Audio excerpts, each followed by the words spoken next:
everyone, welcome back to my channel. I know it's been a minute since I put up a video. There's been a lot going on.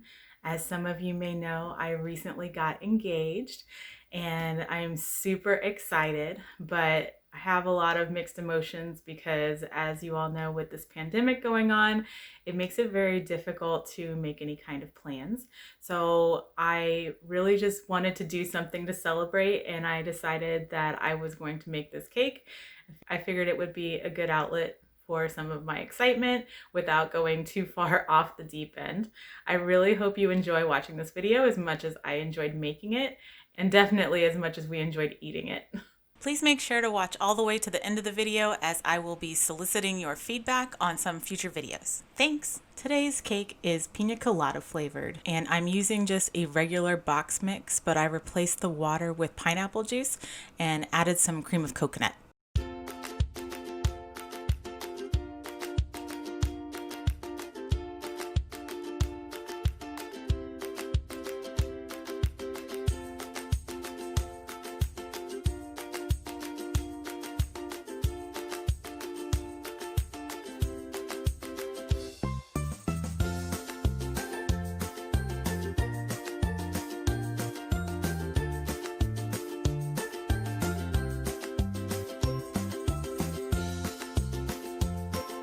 I just baked it according to the instructions on the box. You will notice that all of my cakes ended up having these sunken in craters in the middle, and I think that's probably something to do with the sugar content being so high, especially with me adding the cream of coconut. I'm gonna make it work anyway.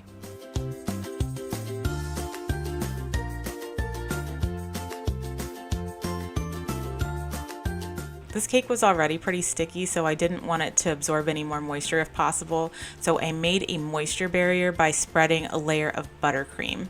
You'll see why in a second.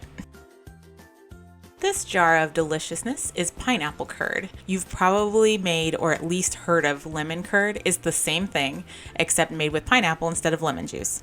This turned out really good, but it wasn't as thick as I would have liked, so I made a dam where it was going to go in my cake before filling.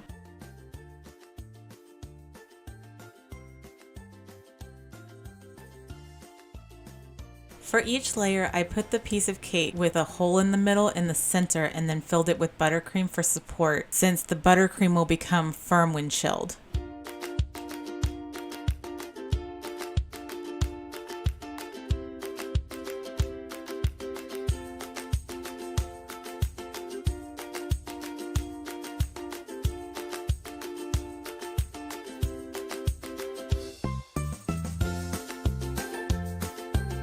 After filling each tier, making sure that all of your layers are straight, move to the refrigerator and repeat for each of your remaining tiers. Once your filled layers are semi-set, take your tier out and make a crumb coat. You don't need a ton of frosting, this is just to lock down the crumbs so that your finished coat looks nice and clean.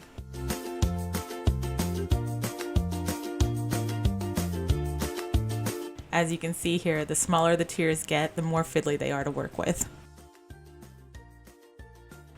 Once the crumb coat is done, move to the fridge until set, then you can go back and add your finished layer after that.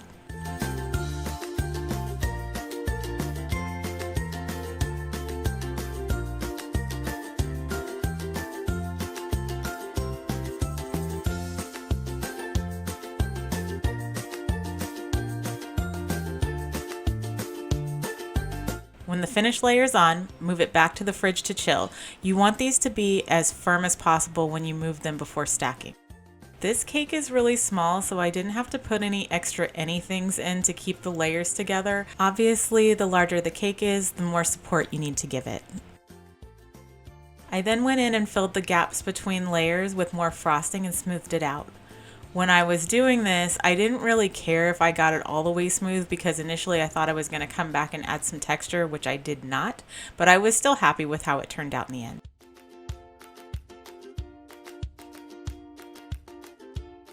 Now we go back to the fridge.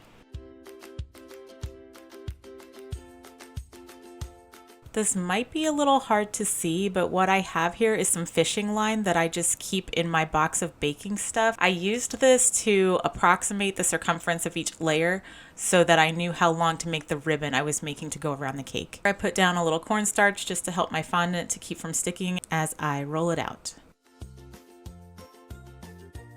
Based on my string, I can tell here that I need this to be just a little bit longer. There we go.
You can see that there's a gap in that middle layer of ribbon, but I'm not worried about that because I have a fondant pineapple that's going to go right there, so you're not going to see it anyway.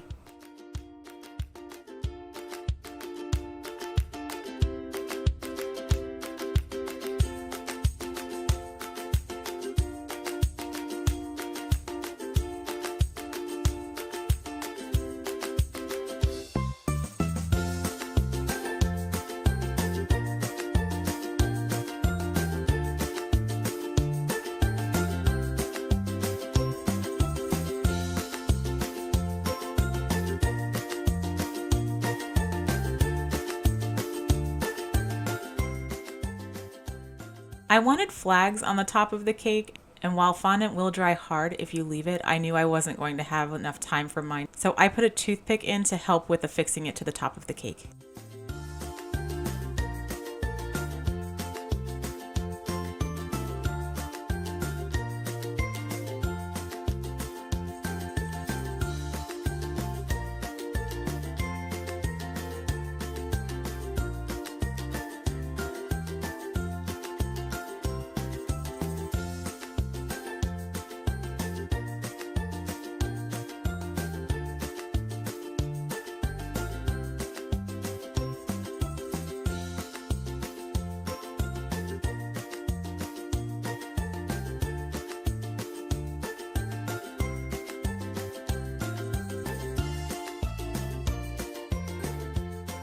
Some of my pieces had multiple layers of fondant, so I just used a little vodka to brush on to help them adhere.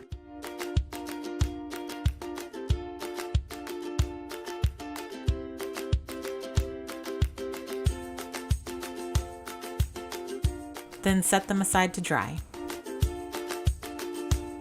I had this little flower cutter, so I cut out some more of the fondant and put them in shot glasses to dry so that they would have a little curve to them rather than being completely flat, since all of my other decorations were already flat and I wanted to give it a little more of a three-dimensional look. I also made some other things off camera and painted on some decorations with food coloring, but you get the idea. Once your fondant has dried enough to be handled, you can start adding it to the cake. For bigger things, you might want to add a dab of frosting to the back just to help it adhere.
this was a really small cake, it was still way too much for us to eat alone. So we took it over and we enjoyed it with family.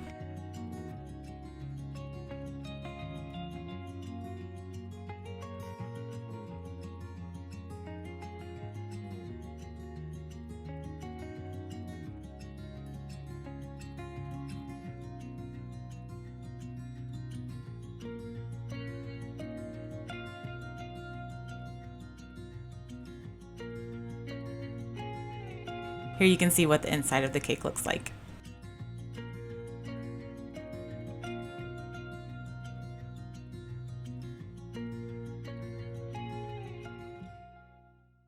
So before you go, if you like this video, be sure to like and subscribe. And I also wanted to let you know about some other projects I have coming up. I was thinking about maybe posting some music videos. This channel's been for baking and crafting, so I wasn't sure if that was something that I should post here. Let me know in the comments below if that's something that you would be interested in, or if you think that maybe I should just post those on a different channel. Either way, I really appreciate all the love and support, and thank you so much for watching my videos. I will catch you guys later.